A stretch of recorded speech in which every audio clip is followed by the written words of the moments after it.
오늘의 말씀을 다 읽겠습니다. 신약성경 마태복음 2장 1절로부터 12절, 1절로부터 12절까지 읽겠습니다. 소리내어 읽겠습니다. 헤롯 왕 때에 예수께서 유대 베들레헴에서 나심에 동방으로부터 박사들이 예루살렘에 이르러 말하되 유대인의 왕으로 나신 이가 어디 계시뇨? 우리가 동방에서 그의 별을 보고 그에게 경배하러 왔노라 하니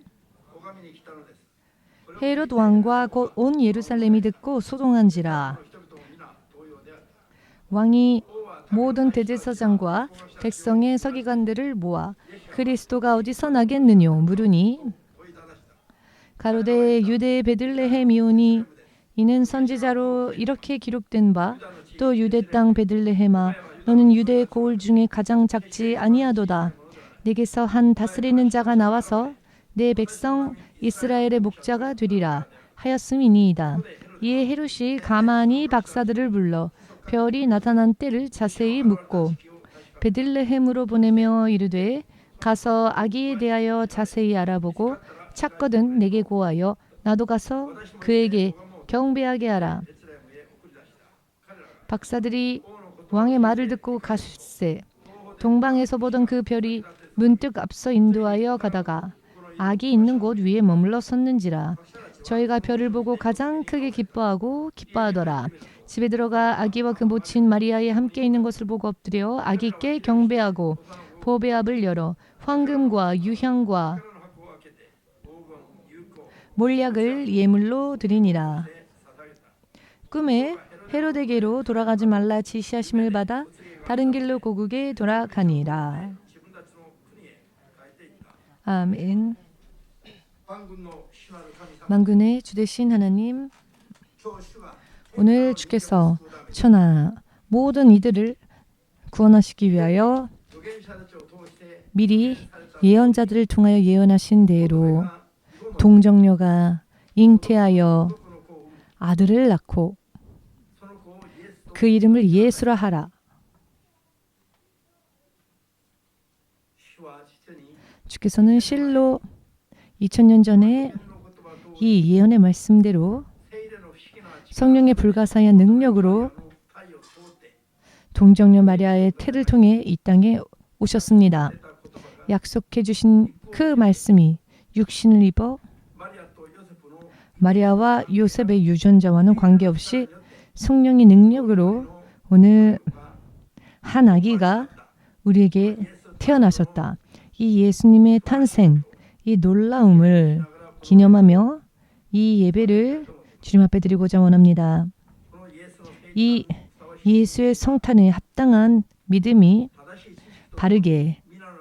바른 지식과 함께 더불어 모두의 안에 충만하게 임할 수 있도록 또한 성탄의 의미를 확실히 깨닫고 억지로가 아닌 강요받아서도 아닌 스스로 자원하는 마음으로 예수님과의 관계를 바르게 맺고 사람으로 태어나서 죽어도 다시 부활하여 사는 길을 깊이 마음에 새겨두고 어떠한 일이 있다 할지라도 믿음 생활만큼은 바르게 틀림이 없이 완전하게 승리할 수 있도록 한 사람 한 사람이 오늘 새로운 출발을 할 수 있도록 마지막까지 도와주시옵소서. 예수 그리스도의 거룩하신 이름으로 기도하옵나이다. 아멘.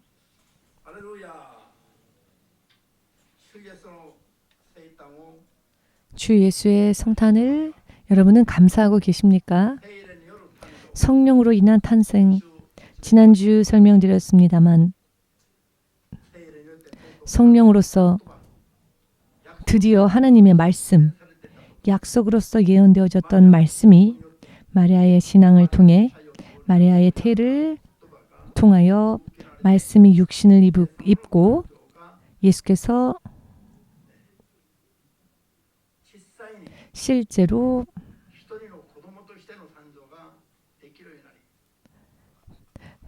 한 아기의 모습으로 탄생하셨고 오늘 예수님의 탄생을 기다리고 있었던 동방 박사들이 이 어린 아기 예수를 실제로 어린 아기로서가 아니라 이 세상에 오실 메시아로서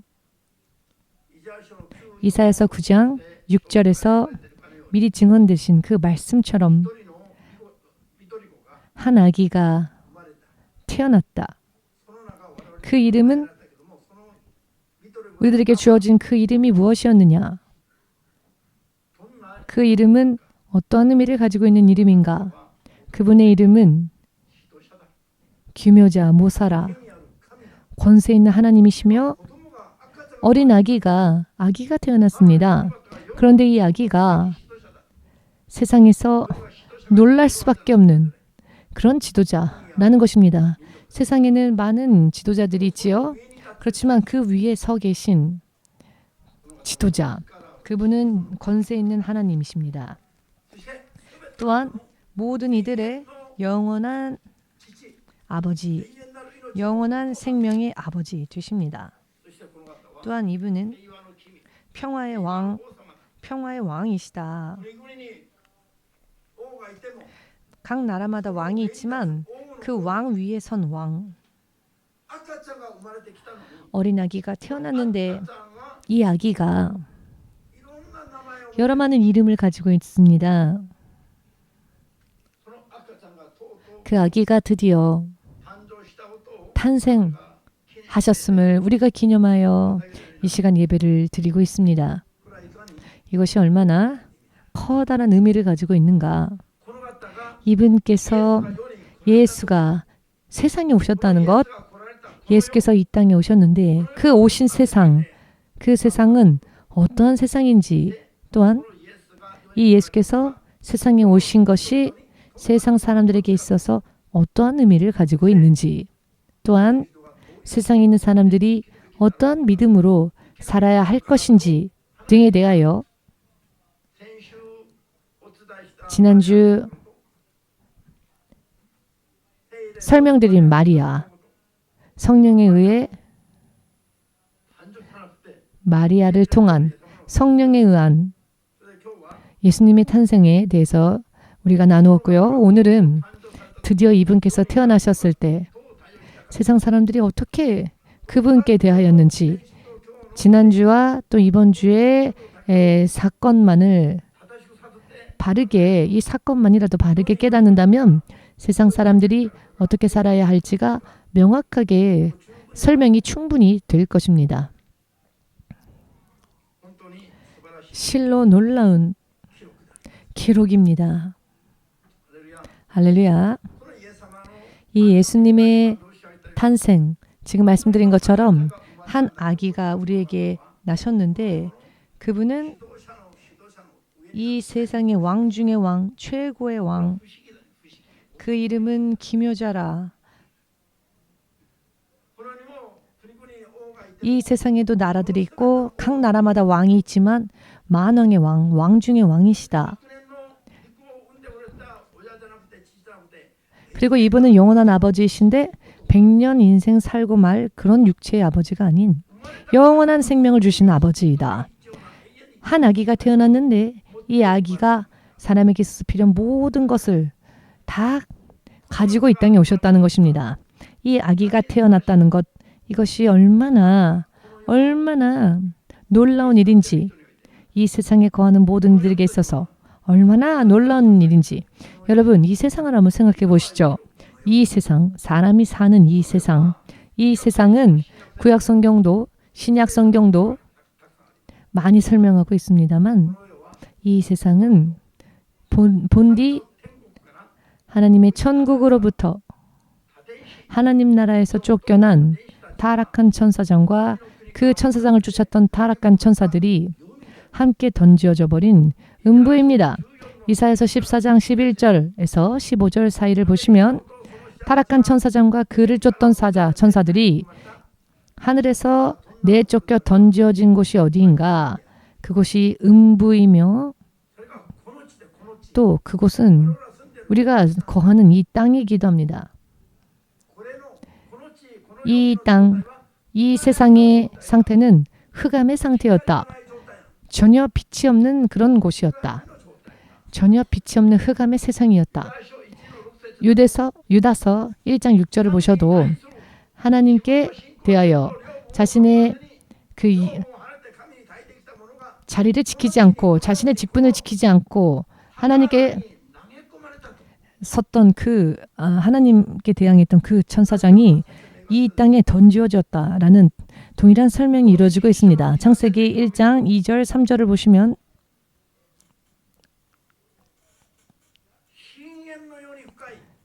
깊은 흑연, 심연의 흑연, 흑암에 덮여 있었던 이 세상에 하나님의 영이 운행하시니 먼저 빛이 있으라 하셨죠. 빛도 존재하지 않는 곳에 빛이 있으라라고 하셨고 눈에 보이는 모든 우주 만물을 지으신 그 모든 것이 창세기 1장부터 확실하게 기록되어져 있습니다. 이 우주 만물, 이 세상이 지음받았는데 이 지음받은 세상은 이미 하늘로부터 쫓겨나서 사탄이 결박되었던 곳, 그 음부와 지경이 같다는 것을 믿으시면 주의 영광을 사탄이 이미 갇혀진 곳, 이 흑암, 이 어두움 속에 우주가 눈에 보이는 세상도 함께 지음받았기 때문에 이 세상을 하나님 없이 사는 사람들의 인생이 어떻겠습니까?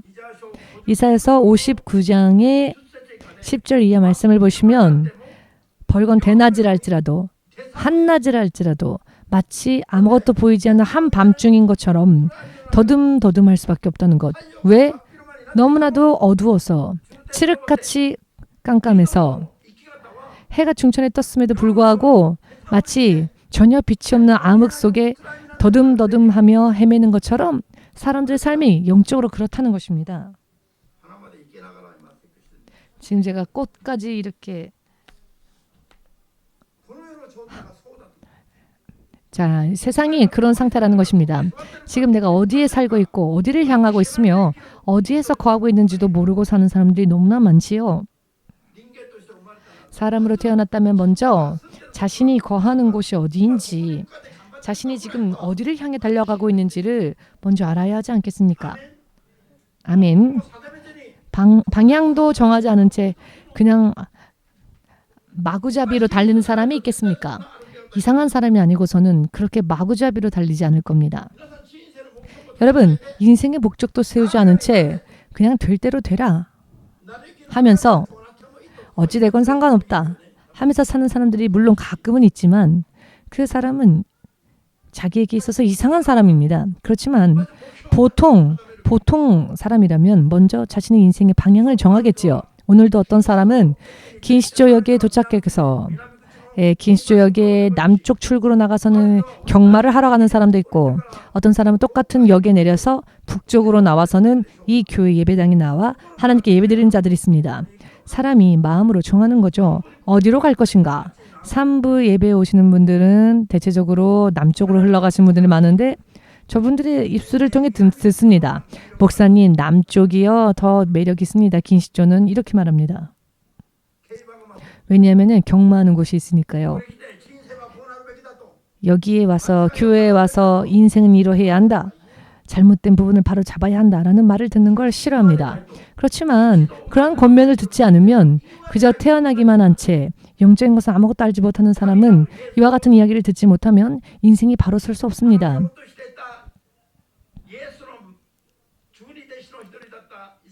예수님의 12제자 중 하나였던 가룟 유다를 향해 예수를 떠나려고 했던 그를 향해 예수께서 뭐라고 말씀하십니까? 마태복음 26장 24절을 보시면 너는 너 자신을 위해서 차라리 태어나지 않는 게 나을 뻔했다라고 말씀하십니다.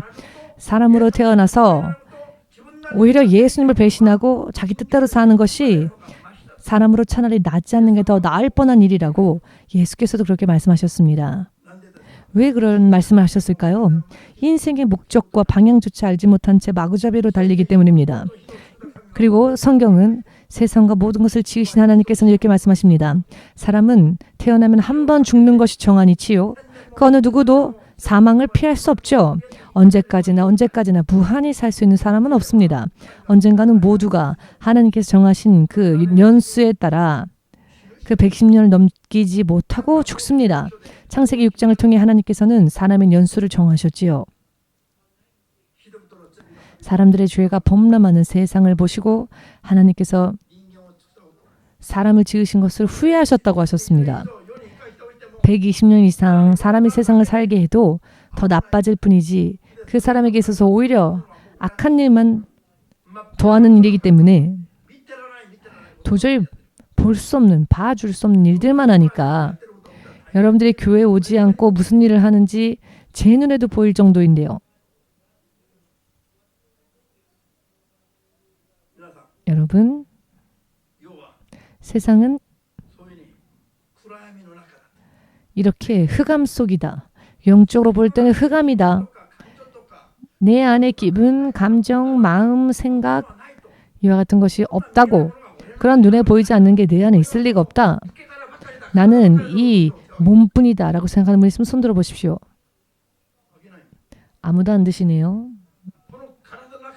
이 육신 안에 기분이 있고 감정이 있고 생각이 있고 내가 이리 배워도 나도 생각이 있다 라고 하신다면 손을 들어 보십시오. 어느 쪽도 손 안 드시는 분은 도대체 어느 쪽입니까?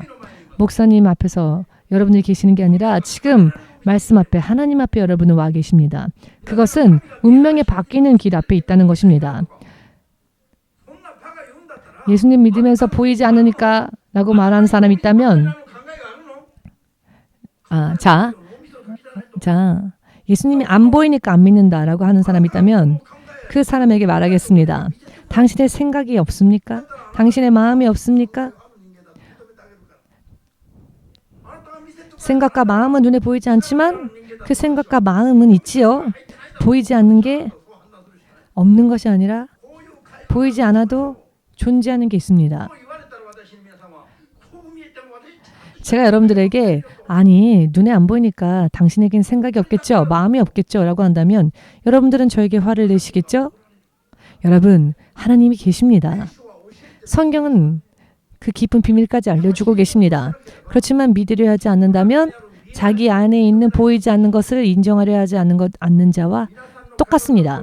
여러분들의 육신이 오늘 이 자리에 앉아 있는 것은 여러분들의 기분, 감정, 생각의 결과이지요.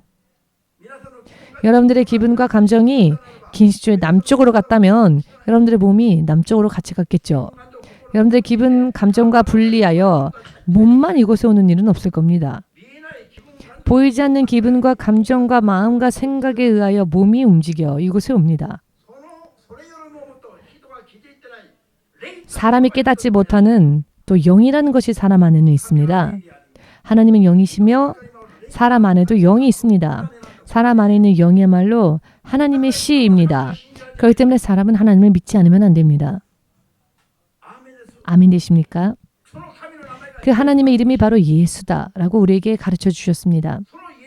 그 예수의 이름, 그 이름을 하나님으로서 우리가 믿으면 나의 영이 하나님과 연합되어집니다. 그렇게 되면 잠들었었던 영이, 죽었었던 영이 되살아나고 깨어납니다. 그렇게 되면 영적인 감각이 내면에서부터 나옵니다. 그렇게 되면 지금까지 기분, 감정, 그와 같은 것들이 완전히 바뀌어서 하나님께로 향하게 됩니다. 할렐루야. 그리고 하나님과의 관계로 또 그 관계 안에서 기도하고 구하면 자신의 영이 일어납니다. 자신의 영이 강해지고 일어나며 걸을 수 있습니다. 그렇게 되면 보이지 않았던 영의 세계를 볼 수 있으며 하나님과의 교제가 실제적으로 이루어지는 체험을 하게 됩니다. 그리고 기독교는 간증이 있는 종교죠. 내가 보고 듣고 경험했던 것을 말할 수 있으며 증거할 수 있으며 이렇게 결과가 나온다는 것을 간증할 수 있습니다. 그렇지만 예수님을 믿기 전에는 흑암 속에 살았기 때문에 그렇기 때문에 하나님께서 우리에게 와주셨다라고 하는 것은 흑암 속에 쌓여있던 사람의 인생에 빛을 주셨다라는 것입니다.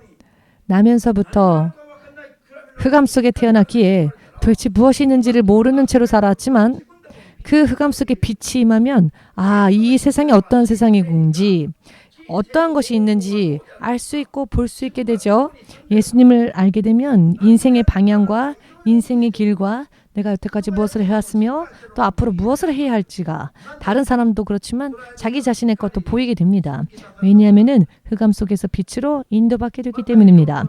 마태복음 4장 16절을 보시면 예수께서 세상에 오신 것 이렇게 설명해 주셨는데요. 흑암 속에 큰 광명이 임했다. 죽음의 골짜기에 있었던 사람들에게, 죽음의 골짜기에 앉아있던 사람들에게 큰 광명이 임했다. 예수께서 예수의 이름은 듣자마자 우리가 기뻐해야 할 이름입니다.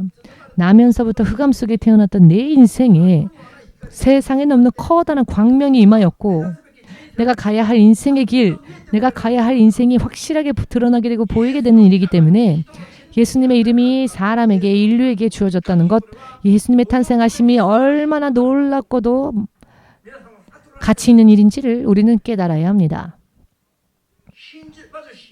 먼저 믿을 때 깨달음을 얻을 수 있습니다. 그러나 믿지 않으면 여러분 하나님은 우리를 상대해 주지 않으십니다. 믿으면 깨달을 수 있게 됩니다. 깨달으면 놀라운 일들을 경험할 수 있게 됩니다. 할렐루야. 여러분들이 세상에 그 어떤 누군가를 만난다 할지라도 놀랄 일이 없을 겁니다. 대통령이건 부자이건 그 어느 누구라도 저는 존경하지 않습니다. 그러나 크리스천이라 말하는 사람이 있으면 내 마음이 움직이고 동하며 가족과 같습니다. 왜냐하면 그 사람의 신분이 놀라우신 하나님의 자녀가 되었기 때문입니다. 대통령을 만난다 할지라도 돈 많은 부자를 만난다 할지라도 그들이 예수를 믿지 않는다면 흑암 속에 더듬더듬 인생의 방향조차 알지 못한 채 살다가 결과적으로는 멸망으로 떨어질 수밖에 없는 가엾은 영혼들이기 때문에 그냥 가엾을 뿐입니다. 그러나 한 명의 하나님의 자녀가 이렇게 앉아있으면 그 깊이, 그 무게, 그 존재감이 너무나도 대단합니다. 가끔은 이 길을 떠났다가 다시 오기도 하지만 그런 분들도 계시지만 여러분 예수님의 탄생은 흑암 속에 한 줄기 광명이 임하여 죽음의 골짜기에 살던 자들에게 세상에는 없는 커다란 빛이 태양이 있어도 볼 수 없는 세상을 예수님을 믿게 되면 보게 된다는 것입니다. 아멘 되십니까?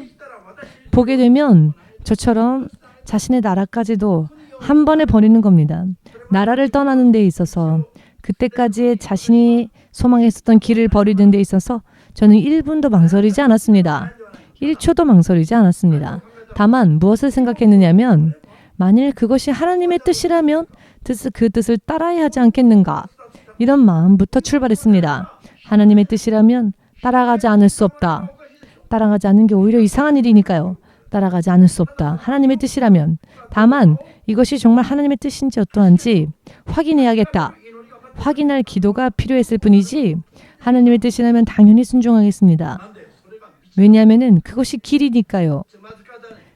실족하지 않는 길, 멸망하지 않는 길, 심판받지 않는 길, 지옥에 떨어지지 않는 길, 하나님의 나라를 향해 가는 길이기 때문이니까요. 길이기 때문이니까요. 하나님의 계획이시니까요.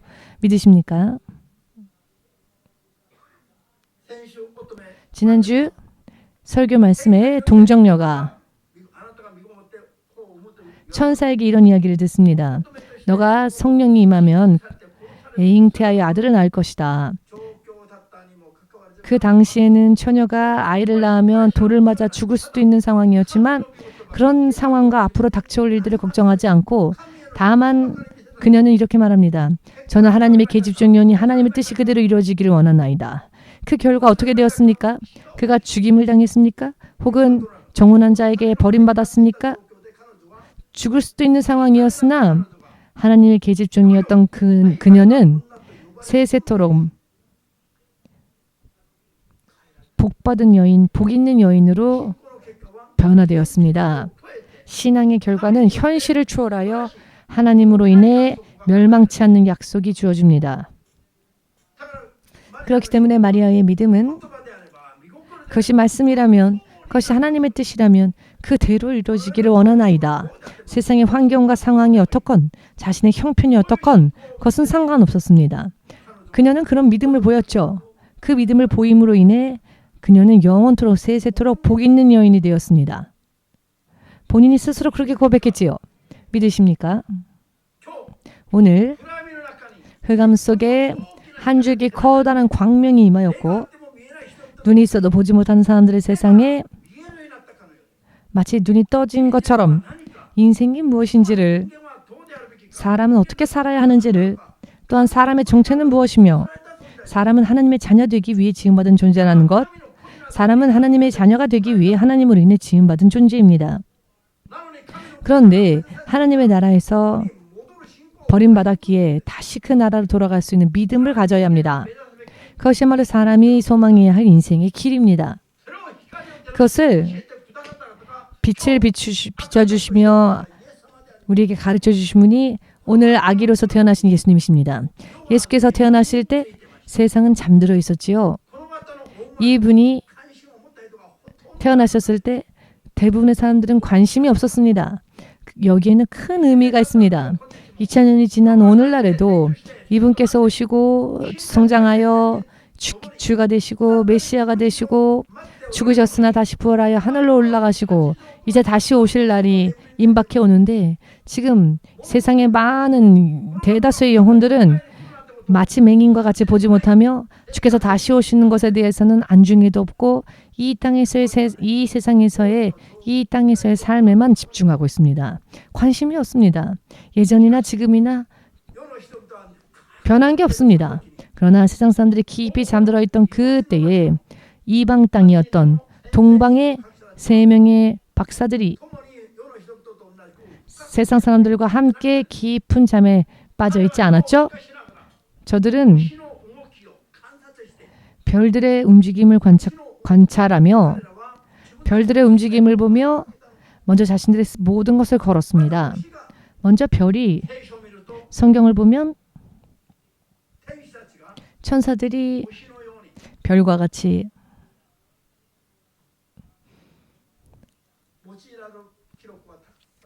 쓰임받는 그런 기록들이 많이 있습니다. 할렐루야. 그리고 하나님께서 모든 만물이 하나님께 복종하며 모든 만물을 하나님은 당신의 뜻대로 움직이실 수 있는 분입니다. 하늘의 움직임, 천체의 움직임, 이 동방박사들은 점술학자들이었죠. 그들은 하늘의 움직임에 자신들의 인생의 모든 것을 먼저 걸었습니다. 이것이 올바른 삶의 방식이라는 것입니다. 세상 사람들은 잠잘 시간이니까 우리도 자자. 만일 동방박사들도 잠들었다면 아기 예수님을 찾아뵙고 경배할 수 있는 그런 믿음을 가지지 못하였을 것이며 그런 경배하는 체험을 하지 못하였겠죠. 하나님의 사람이 되었다면 마치 맹인과 같이 눈이 있어도 보지 못하여 더듬더듬하는 그런 사람들처럼, 불신자들처럼 살면 어떻게 그들을 하나님의 사람, 하나님의 자녀를 할 수 있겠습니까? 하나님의 사람들은 오늘의 점술학자들, 즉 이 동방박사들처럼 어떻게 살아야 하느냐? 먼저 자고 먹고 입는 것 물론 중요합니다. 그렇지만 먹고 입고 자는 것, 물론 동방박사들도 기본적으로 먹고 자고 입어야겠지요. 그러니까 살 수 있는 것이죠. 그렇지만 그것은 최소한으로 하며 그것들보다 먼저 하나님께서 어떻게 역사하시고 어떻게 움직이시는지 먼저 관심을 가져야 한다. 그래야만 하나님과의 관계를 바르게 맺을 수 있다는 것입니다. 그대로 동방박사들은 하늘의 움직임, 먼저 그 하늘의 움직임에 주목하며 살았습니다. 그리했더니 하늘의 움직임이 있었습니까? 없었습니까? 있었습니다. 저들은 지금의 이라크 쪽 예루살렘으로부터 몇백 킬로나 떨어져 있었던 이라크 지방 쪽에 살고 있었던 점술학자들이었습니다. 300km 이상은 떨어졌겠죠. 이렇게나 먼 곳에 살던 자들이었습니다. 그렇지만 별의 움직임, 그 하늘의 움직임에 이끌려 저 동방에서부터 예루살렘까지 인도를 받고 온 것입니다. 예루살렘으로 인도받아 올 때에 그들은 확신을 가지고 있었습니다. 메시아가 한 아기로서 태어난다는 것을, 하나님의 성경의 예언의 말씀을 그들은 확신하고 있었다는 것이죠. 그리고 먼저 한 아기로 태어난 그분이 바로 메시아이시며 왕 중의 왕이시며 구원주라는 것에 대해서 확신하고 있었습니다. 그렇기 때문에 그 예수님을 만났을 때에 자기들이 어떻게 예수님을 경배해야 할지를 그들은 알고 있었습니다. 예배에 참여할 때, 예배에 나올 때 어떠한 모습, 어떠한 믿음의 모양으로 와야 할지를 알았습니다. 그들은 당시에 있어서는 최상의 것들로 같이 있었던 황금과 유향과 모략, 이렇게 귀한 가치 있는 선물을, 예물을 준비하여 왕 중에 왕을 만날 준비를 합니다. 그 준비를 하며 예루살렘으로 인도받습니다. 하늘의 별의 인도를 받아 이와 같은 준비를, 믿음의 준비를 하고 예루살렘을 향해 갔다는 것입니다. 읽으신 대로 헤롯 왕의 방해가 있었습니다마는, 위협이 있었으나 그 당시의 헤롯 왕은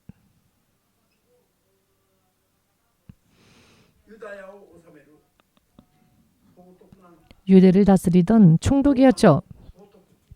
유대의 총독, 왕이었습니다. 그런데 이 땅의 왕에게도 드리지 않았던 예물을 어린 아기 예수께 드리기 위해서 동방 박사들은, 여러분 이 말씀이 아멘 되십니까? 최상의 것을 준비해 왔다는 것입니다. 헤롯의 검을 두려워하지 않고 그들은 만왕의 왕이신 어린 아기로서 태어나신 예수님을 경배하기 위해서 목숨 건 길을 계속 그 여정을 걸었다는 것입니다. 마침내는 그들이 걸어가는 길을 하늘의 별이 계속 비추어서 어린 아기로 태어나신 예수께서 누워 계셨던 그 마국간까지 인도하였죠. 그 안에 들어가니 예수께서 말구유에 눕혀 계셨습니다. 이것이 얼마나 놀라운 광경입니까? 혹은 정말 말도 안 되는 광경이라고 생각하십니까? 말구유입니다. 말구유. 말구유에도 잘 이해 안 되시죠? 그런 여러분들을 위해 설명하겠습니다. 말구유라고 하는 것은, 지금은 말구유에 대해서 아마 이런 단어조차도 생소하지 않을까요? 아침에 아키코 자매가 무슨 종이를 가지고 있었습니다. 그래서 무슨 종이냐고 했더니 말구유를 다시 만들고 있다. 말구유는 원래 새로운 게 아닙니다. 낡은 겁니다. 말의 식기니까요. 식기. 사료를 먹는 식기. 말이 밥을 먹는 식기니까요. 그러니 그 식기가 깨끗할 리가 있습니까? 말 식기 위에 예수께서는 눕혀졌다는 겁니다. 그 광경을 보고 놀랍다, 대단하다, 왕 중에 왕이 누워 계시다, 이렇게 보이겠습니까? 보일 리가 없지요.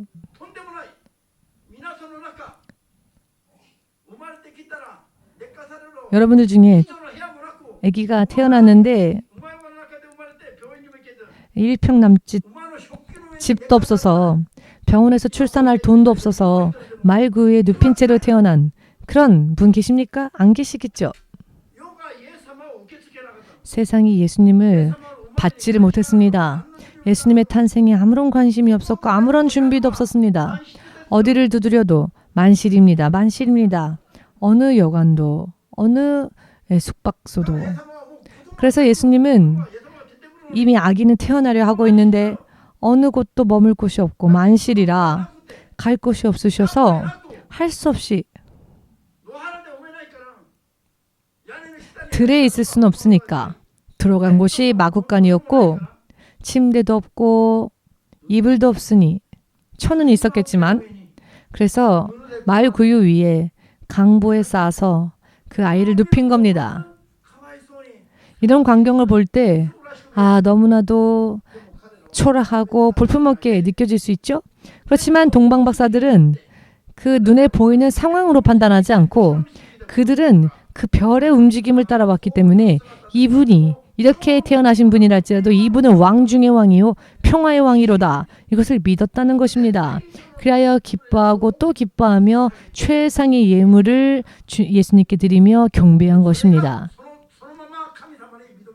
하나님은 그것을 그대로 인정하셨고 아기 예수를 경배하고 저들이 다시 자신들의 고국으로 돌아가려고 했을 때 헤롯 왕이 그들을 사로잡아 죽이려고 하였죠. 그러나 그들은 그것을 알 길이 없습니다. 그러나 하늘에 계신 하나님께서는 모든 것을 알고 계시고 보고 계시기에 꿈을 통해 그들에게 지시를 하십니다. 헤롯 왕으로 돌아가면 너희는 죽임당할 터이니 다른 길로 너희들의 나라로 돌아가라. 하나님께서 그들의 인생을 지키시고 이렇게 인도하신 것입니다. 예수님을 하나님으로서 바르게 경배하는 믿음을 보시고 이 세 명의 동방박사를 그렇게 인도하신 것입니다. 그들의 운명이 이것으로 인해 변화되었습니다. 목숨을 노림받는 위협받는 그 어떤 상황일지라도 믿음을 보이는 자에게는 하나님은 이렇게 보호하시고 피할 길을 내주십니다. 그런데 오늘날 크리스천들은 어떻습니까? 조금 아프기만 해도 하나님을 의지하지 않고 얼른 병원 가지요. 코로나가 터지니 하나님께 예배드리는 게 무서워서 예배당 나오지도 않고 그나마 예배당 나오는 분들 목사님들조차도 저런 유리막 벽을 몇 겹으로 쌓아놓고는 마스크까지 쓰고는 설교하죠. 왜 마스크를 2개나 또 겹쳐서 씁니까? 저렇게 유리로 가름막을 2개, 3개나 만들었으면 왜 마스크를 2개까지 합니까? 그렇게 무서워서 벌벌 떨며 전능하신 하나님을 전한다 할지라도 누가 그 하나님을 전능하다고 그 전하는 말을 믿겠습니까?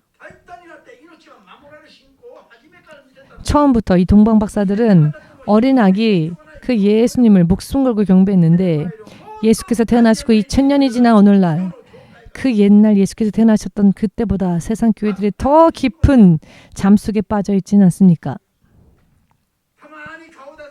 가끔 얼굴 내비치고 하나님은 내 마음 아시니까 가끔 하나님께 찾아가도 하나님이 지켜주실 거라고 그런 약속이 성경에 어디 있습니까? 예수께서 태어나셨고 마침내는 부활하셨으며 구세주가 되셨음을 믿는다면은 주께서 부활하신 주일을 매주 기념해야 하지 않겠습니까? 탄생하신 날보다 더 중요한 건 부활하신 날입니다. 탄생도 중요하지만 예수께서 하나님의 형상이시라는 것,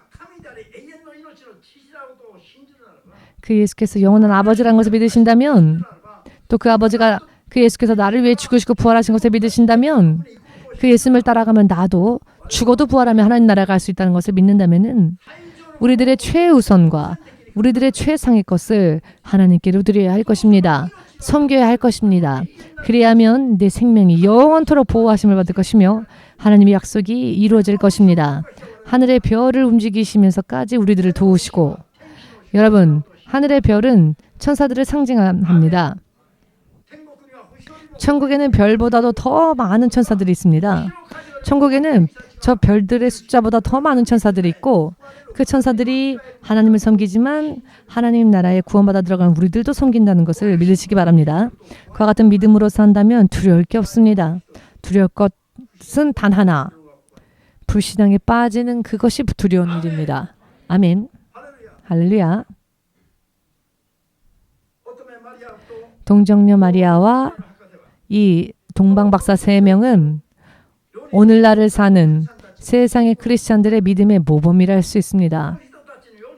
저들처럼 산다면 틀림없이 승리할 수 있습니다. 틀림없이 모든 사람들이 초라한 사람, 병약한 사람, 세상에서 가장 작은 사람이라 할지라도 하나님께서 보증하시는 인생으로 될 수 있으며 죽고 나서도 영원토록 그렇게 될 수 있음을 확신해야 합니다. 오직 예수님만이 사람들 앞에서 죽임을 당하시고 사람들 앞에서 죽임당하시고 부활하시고 부활하신 당신의 육신을 그 못자국과 채찍자국, 창자국까지 보이시며 증거하시고 40일 동안 함께 하시며 여러 많은 것을 증거하시고 가르쳐 주셨고 500여 명이 보는 앞에서 다시 하늘로 올리우신 분이십니다. 그 자리에는 믿지 않는 자들도 있었죠. 그러니 거짓말을 할 수가 없는 일입니다. 이것은 인류의 역사의 사실입니다. 사람으로 태어나서 이런 사실을 알지 못하고 산다면 그것은 너무나도 가엾은 일입니다. 정말 가엾으며 슬픈 일입니다. 사람으로 태어났다면 하나님의 자녀가 되어야 합니다. 이것이 바로 하나님의 형상대로 지음받은 사람들이 소망하고 지향해야 할 목적입니다. 그런데 그렇게 태어났음에도 불구하고 세상을 떠나는 순간까지 그 하나님의 형상 되신 예수님을 알지 못한 채 믿으려 하지 않고 관계도 맺지 않고 세상을 떠나게 된다면 그 후에는 심판이 기다리며 불 속으로 들어갈 수밖에 없습니다. 성경은 하나님의 세상과 또 이 땅과 이 땅이 마지막엔 어떻게 될 것인가에 대해서 또한 사람의 인생이 어떠해야 되는지에 대해서도 안 써 있는 것 같죠? 그러나 전부가 실상은 전부 다 쓰여 있습니다. 성령의 도우심 없이 성경을 읽으면 이해 못하겠다, 재미없다 할 수 있습니다. 그렇지만 성령의 능력으로 성경을 읽으면 그 기록 속에 가려진 인생의 비밀과 또 하나님의 깊은 경륜을 알게 됩니다. 그렇게 되면 하나님의 놀라우심 속에서 살 수 있게 됩니다. 동경 EMC가 지금까지 걸어왔던 길은 하나님의 기적과 같은 힘이 없었다면 걸을 수 없는 길을 걸어왔습니다. 우리가 걷는 모든 길은 계획 안에서 하나님께서 인도하시는 길입니다. 사람들이 볼 때 위험한 길이다 라고 할지라도 하나님의 인도하심으로 우리가 걸었을 때 우리가 걷는 길은 평탄한 길로 바뀌었습니다. 앞으로도 그렇게 될 것입니다. 최근에도 가면은 죽을 수도 있다, 위험하다라고 경고되었던 곳으로 갔던 곳에 가서 오히려 우리는 더 큰 길을 열고 왔습니다. 이런 인생이야말로 예수님으로 인해 사는 인생입니다. 열심을 냅시다. 오늘부터 이제 얼마 남지 않은 인생 가운데에서 영원한 인생이 있어서 죽어도 부활하는 불 속으로 던져지지 아니하고 하나님 나라로 옮겨져서 천군 천사들의 수종을 받고 천사장보다 더 높은 하나님의 자녀로서의 신분으로 살고자 이 성경의 말씀은 전부 다 성취되었기에 지금 제가 말씀드린 이 약속도 성취될 것입니다.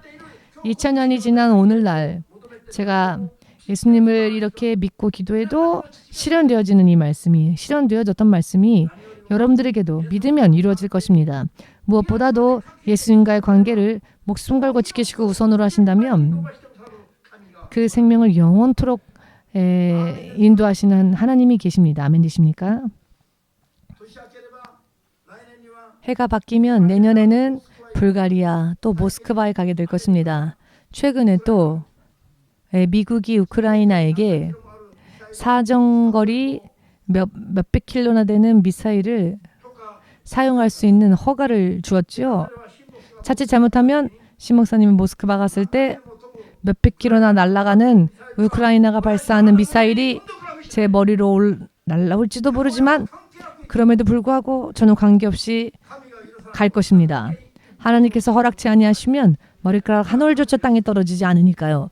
이것이 하나님의 약속이시니까요. 전쟁 중인 나라 한복판에라 할지라도 하나님께서 가라 하시면 갈 것입니다. 할렐루야 하면서 할렐루야 춤추며 갈 것입니다. 아멘. 그리고 예수께서 살아계신 하나님이심을 증거하는 증명을 가지고 돌아올 것입니다. 이렇게 현실 가운데에서 약속을 지키시는 하나님이 계신데 어찌하여 믿지 않습니까? 흑암 속에 있어서 눈이 있어도 보지 못하는 삶을 살고 있으니까 그렇습니다. 그 죄를 회개하고 이제 기도하며 성령의 능력을 구하고 주의 말씀대로 사는 삶을 살게 된다면 눈이 열리게 될 것입니다. 눈에서 마치 비늘이 떨어진 것과 같이 볼 수 있는 눈이 될 것입니다. 눈에서 비늘이 떨어졌다. 이런 일본 말이 있죠? 그런데 이 말이 성경의 말에서 인용되어진 말입니다. 사도 바울의 눈에 비늘이 떨어졌더니 눈이 보이지 않았는데 다시 보이게 되었지요. 그래야 했더니 교회를 핍박했었던 사도 바울이 그 후부터는 교회를 위해 목숨을 바치는 하나님의 사람으로 변화되었습니다. 이해되십니까? 여러분 깨어나야 합니다. 주의 이름을 부르면서도 믿음을 바르게 살지 못했다면 오늘 마리아와 같이 동방박사와 같이 일어나야 합니다. 깨어나야 합니다. 이들의 믿음을 우리가 배워서 이 땅에서도 승리자가 되기를 원한다면, 또한 하나님의 나라를 확실하게 받는 영원한 승리자가 되기를 원한다면 아멘으로 주께 영광을 돌리고 예수의 삼창으로 함께 기도하겠습니다.